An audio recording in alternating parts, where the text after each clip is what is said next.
After spending years on Earth, Myers still hasn't shaken a certain habit. Whenever the doorbell rings, his muscles tense and he slips into battle readiness. As an astral enforcer, he learned that a bell usually means trouble, a warning before things go sideways. It could mean you need to perform an emergency warp to dodge cosmic radiation, or your warp coordinates suddenly shift and you'll be flung into uncharted space. Sometimes, it means the number one fugitive on his list, Sylus, shows up in exactly the wrong stretch of the galaxy. When the criminal who had vanished for a long time appeared, almost within reach, Meyer didn't hesitate. He followed Sylus to Earth, a place where a bell can mean more than just danger. Restarting data protocol. Please wait. Meyer puts the repaired power core back into the mechanical Sentinel's eye socket. These machines, custom built to hunt Sylus, stand silent beside his workbench. Ever since the failed ambush in the N-109 zone, he's been studying ways to enhance their capabilities. The doorbell continues to ring as Meyer draws the curtain to conceal everything. Through the peephole, he spots a familiar face. Mr. Lopez, male, 48, lives alone. He's the owner of the hardware store down the street. The store opens at 9:10 a.m. Monday through Thursday. He visits the climbing gym across the street at 8 p.m. Friday through Sunday. His climbing skills remain at the beginner level, but he spends at least 15 minutes chatting with the climbing gym's female owner. Statistical analysis shows a 66.7% chance he ends conversations with "good night," and a 33.3% chance of "see you tomorrow." He lives next door.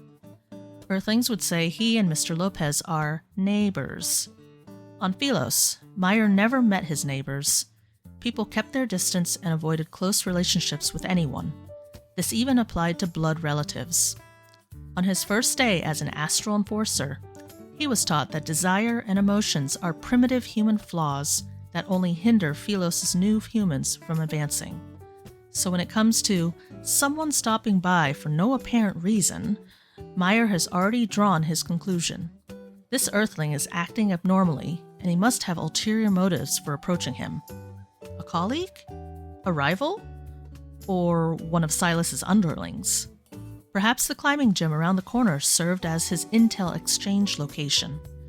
Either way, he's nothing but trouble. With 3 security chains on the door, Meyer conceals a pocket pistol behind his back and slightly opens the door. "Hey, Meyer.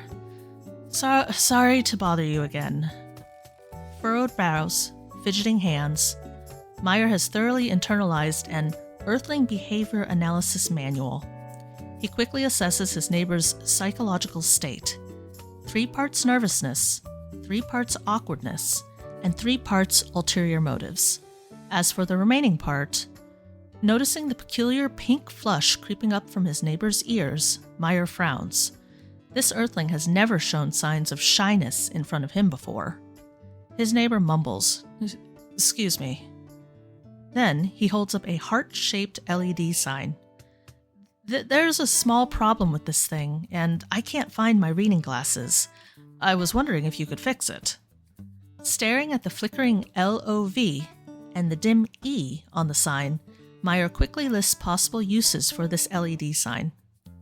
Given how simple his neighbor's daily routine is and how he knows very few people, there can only be one possibility. "You want to give this to someone at the climbing gym?" "Oh, The neighbor clutches the doorframe as the redness from his ears spreads across his face. After removing the E from the sign, Meyer determines that some of the LED bulbs have short-circuited. "Her birthday is next Saturday. I plan to order a cake in advance and then take this sign to the gym to meet her." His neighbor rambles on about his confession plans. "I'm not exaggerating, but she's the most beautiful person at the gym. Wherever I go, I spot her immediately. She has more energy than everyone else." While focused on replacing the LED bulbs, Meyer spares a thought for the woman his neighbor keeps mentioning. Female, 53, lives alone. She's the owner of the climbing gym around the corner. significantly older than 99% of the gym members, yet possesses superior physical fitness, the only person at the gym who could complete a V10 climbing route. No, I can't order a cake. The neighbor suddenly shakes his head. She's cutting back on sugar lately. It's 30% gym, 70% diet. Maybe I should make her a beef tartare instead. Yeah, that sounds like a good idea. He nods, only to shake his head again moments later. I'm still hesitant about going.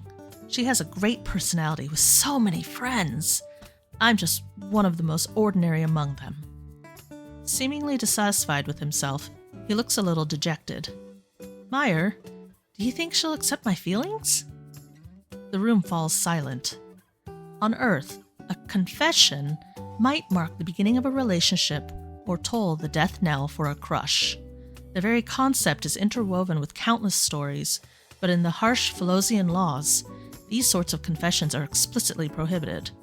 Crushes, admiration, and romantic love are condemned as grave sins, and jurisprudence is cold and absolute. Emotions are poisonous seeds of desire. Once they germinate, they allow the flaws buried deep within one's genes to corrode the soul's purity and ignite the fires of chaos. They're just like the most dangerous interstellar fugitive, Sylus. The man Meyer has spent his entire life hunting. Meyer offers no answer because discussing such matters can send him to a space-time prison. He'll end up as an astral enforcer who was promoted to a temporal inmate. It's fixed. That was quick. His neighbor immediately steps forward and turns on the sign. The 4 letters flash in an alternating garish light. Oh, great! I'm sure she'll be happy to see this. When she encourages those young people worn down by the daily grind, she holds up a sign that says, "Once more, with feeling." Meyer thinks the climbing gym owner will smile from just seeing his neighbor show up. Objectively speaking, anyway. Thanks, Meyer. However, just as Meyer is about to usher him out, his neighbor clings to the doorframe. By the way, I noticed how you're always by yourself. Wouldn't you like some Before his neighbor can finish, Meyer hastily says goodbye and closes the door. Compared to useless emotional entanglements, he has more important matters to attend to as an astral enforcer. Back behind the curtain, Meyer tests the masked sentinel's power core once more. With a final low hum, these weapons, designed specifically to counter Sylus, enter combat mode. 3 days ago, Meyer learned that Sylus is planning a major operation next week. The rumors were wildly exaggerated. There were talks of strikes and taking all 4 in one go. Whatever it was, it appeared he was heading to Lincoln City for something monumental. After working around the clock for 3 days, Meyer upgraded the power cores of these weapons. Now, they await the opportunity to face Sylus once again. At present, Meyer sits at his workbench. Pen in hand, he analyzes the possible motives behind Sylus's actions. 1. Hunting Day's new round at the nest. 2. The Hunters Association's recent movements. Speaking of the Hunters Association, Meyer recalls the ambush at the N109 zone. Back then, there was a girl behind Sylus, someone Meyer spotted near the Hunters Association. Meyer narrows his eyes. After another round of rigorous analysis, he crosses out the newly written item on the list, number 3, that girl. After all, Sylus is a fiend who constantly plots strikes and moves that can take all 4 in one go. Even if it involves her, it's just another one of Sylus's strategies to achieve his goals.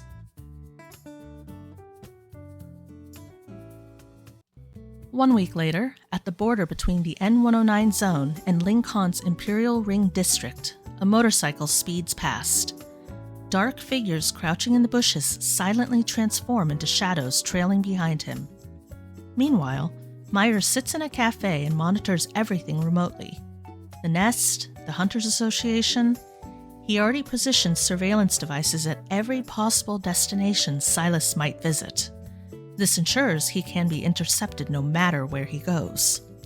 However, he watches Sylus make an unexpected detour to a beverage shop.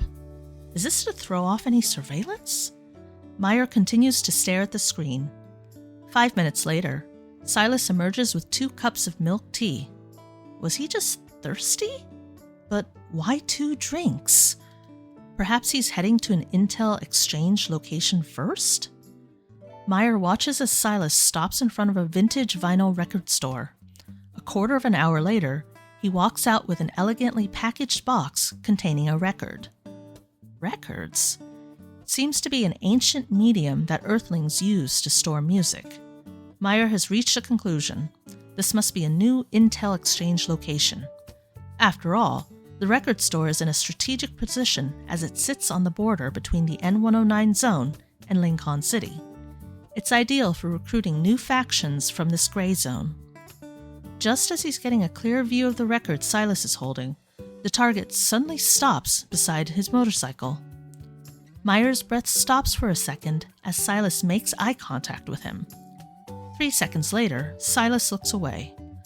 Continuing his silent observation, Meyer's palms are already clammy. Sylus didn't do anything. But what was that all about? Has he been compromised? Sylus starts his motorcycle while a masked sentinel is surrounded by curious pedestrians. It paces back and forth, trying to leave the crowd, but the onlookers are more curious. Hey, check it out! These mechanical components are intricate. Look at the joint movements and bionic structure. I heard Ever was about to release a new generation of caretaker AI. Is this it? Cyber elder care is a win for everyone. That face needs a redo, though. It's too dark and gives me the creeps. Meyer's head starts to hurt. Exploratory desire and curiosity, emotions equally forbidden in Philos, are now allowing him to truly understand their detrimental effects. They obstruct objectives and desecrate order. Although using suppression tactics against civilians doesn't align with his usual approach, it's a necessary price to pay for hunting Sylus right now. Clear the area. Meyer issues the command without any hesitation. 3 seconds. 30 seconds. 3 minutes. Nothing happens except for the remote surveillance feed going black. As the crowd disperses, sweat forms on Meyer's temples. He hurriedly activates the backup power supply, restores the real-time surveillance feed to assess the situation, and checks the power core. But he's still too late. Staring at the motionless, masked sentinel, Meyer grits his teeth. The power core's combat module was destroyed 3 minutes and 5 seconds ago. After convulsing briefly, the sentinel collapses to the ground. Whoa! It dances? Why is it lying down now? Oh, it's broken. Boring. Let's go. Through gaps in the dispersing crowd, Meyer spots a motorcycle heading towards Lincoln Tower. A black crow circles overhead and lets out a shrill caw in Meyer's direction. Then the bird departs with his master. Meyer slams his coffee cup on the table and follows them. Inside the mall, parents carry their children, friends walk side by side, and everyone moves casually. Their gazes never linger on strangers for more than a second. Meyer begins to doubt himself. Where was the transaction? The armed confrontation? Has Sylus spotted him and changed destinations at the last minute? Then he catches sight of that figure again at the escalator. After checking the arsenal stuffed in his pockets countless times, Meyer cautiously follows. Hugging the wall, he arrives at his destination, the entrance of Twinkle Toys, the limited-time pop-up store.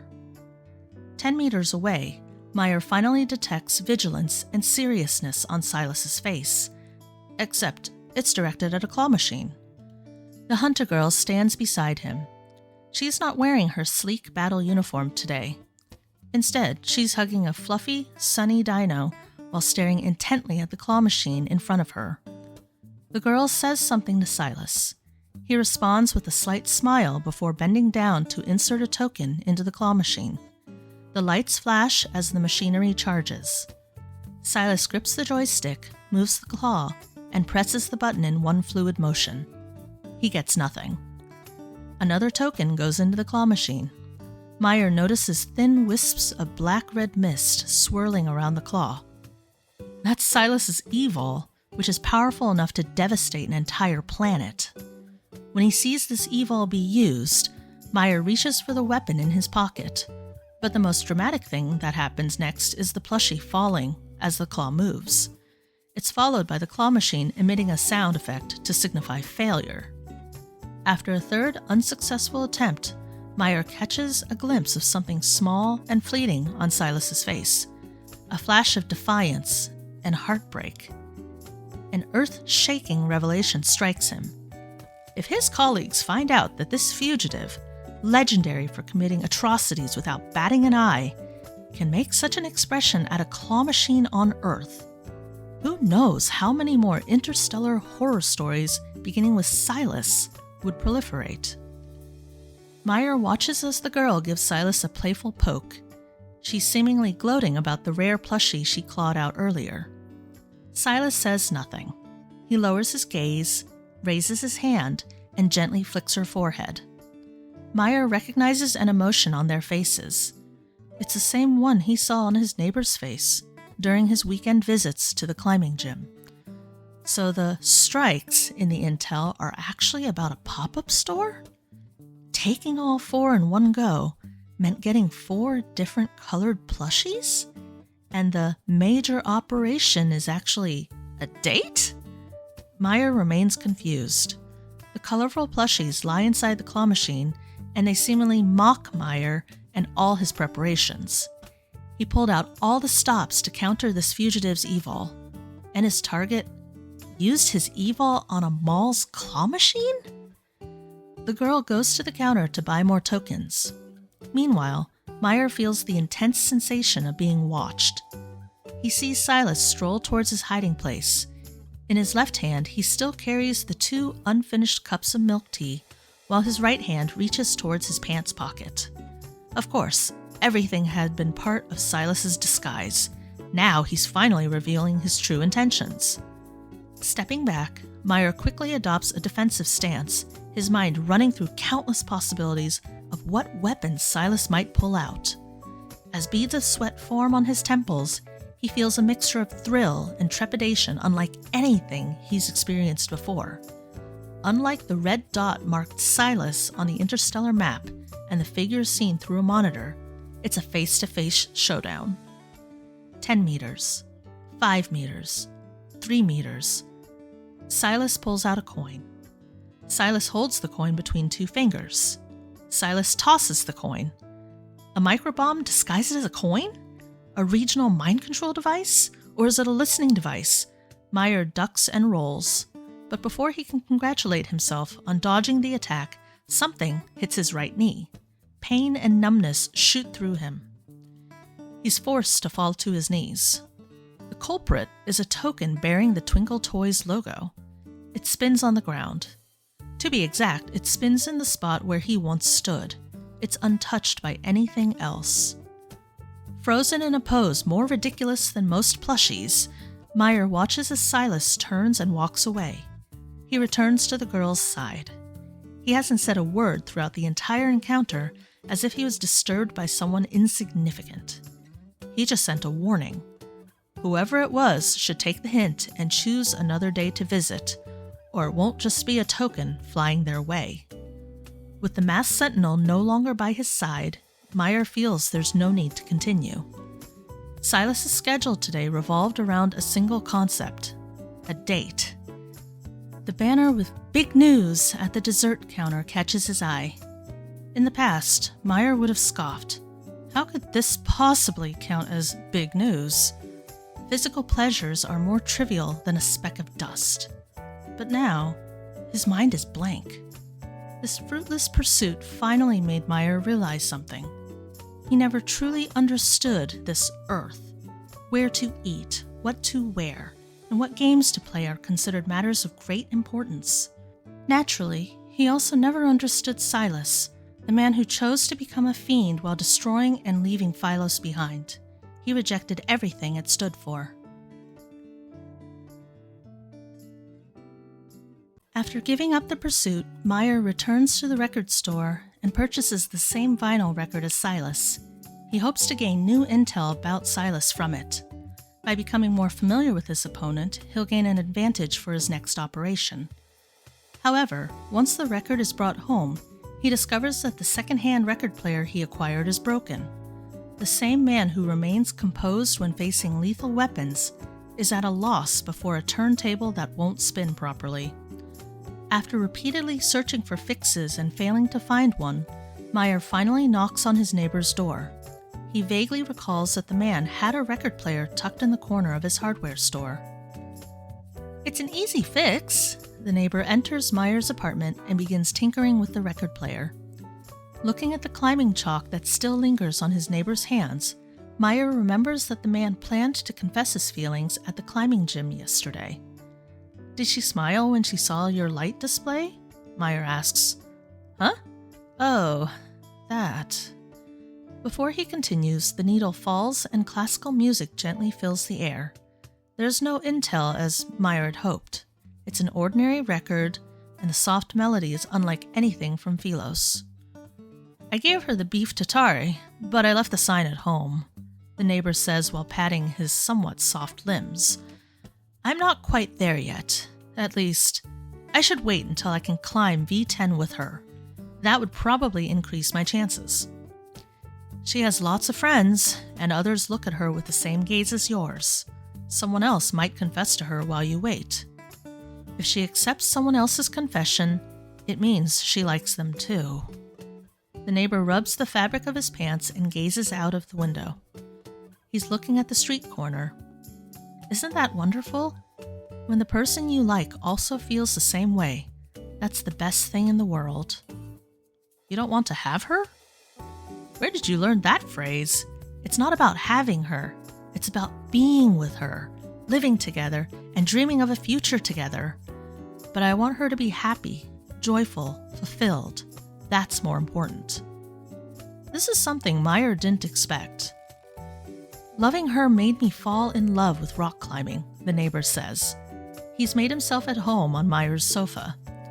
"My weight loss is starting to show results, and my high blood pressure, blood sugar, and cholesterol are going down. Falling in love with a wonderful person is beautiful in itself. As for whether we end up together, well, you can't force these things." According to Philos' doctrine, a person in love would be governed by their greed, selfishness, and desires. It'd lead them to possess the other person and take endlessly. They'll forever be trapped in a downward spiral with no escape. How could such a person say something like, "You can't force these things"? Meyer is lost in thought when his neighbor pats his shoulder, and he snaps back to reality.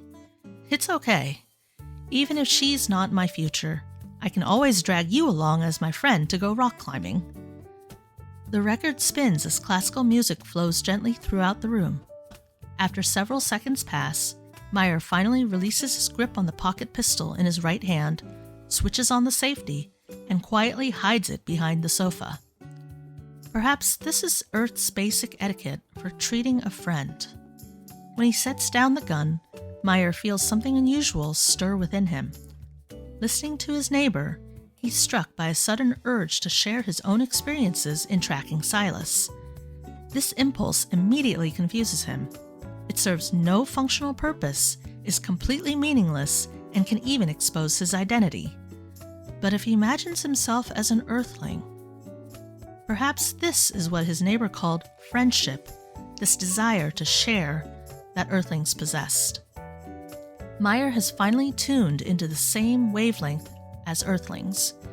They don't view possession as love's ultimate goal. They have another interpretation, being not concerned with outcomes, but with how it makes them better people. In Earthlings' eyes, having desires isn't foolish.